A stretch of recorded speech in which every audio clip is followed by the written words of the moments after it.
What's up YouTube, Guava Juice here. Have you ever noticed when you wake up, you look at a small sized screen, only to go to school or work, and then you look at a medium sized screen, and then you go home, only to look at a big sized screen?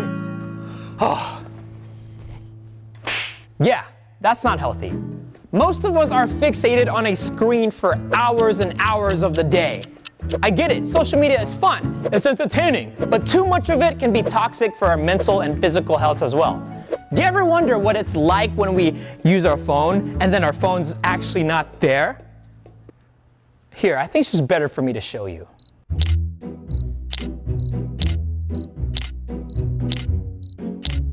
Pretty crazy, right? So what can you do to have a great sense of digital well-being? Step 1.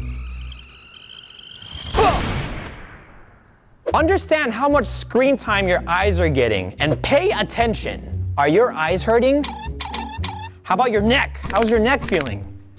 Get off the screen, get up, and just stretch it out. And then we can move on to step 2. Get off your phone, get off your laptop, get off your television, and enjoy the present moment right now. You can go outside. You can spend time with your family. Hey, great. You can even walk your dog. On YouTube, there are some pretty cool features that can help you manage your screen time and be in control of your scroll. And to help understand how much YouTube you're watching, let me just show you. Here.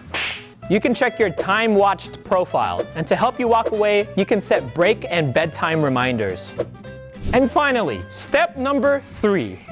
Oh no, not you again. Oh, so cute.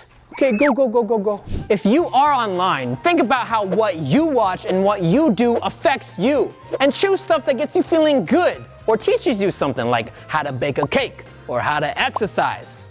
After this video, do me a favor. Take a break. Try something new. And remember, you can enjoy life on and off the screen. All right, I'm going to try to learn how to skydive now. Bye.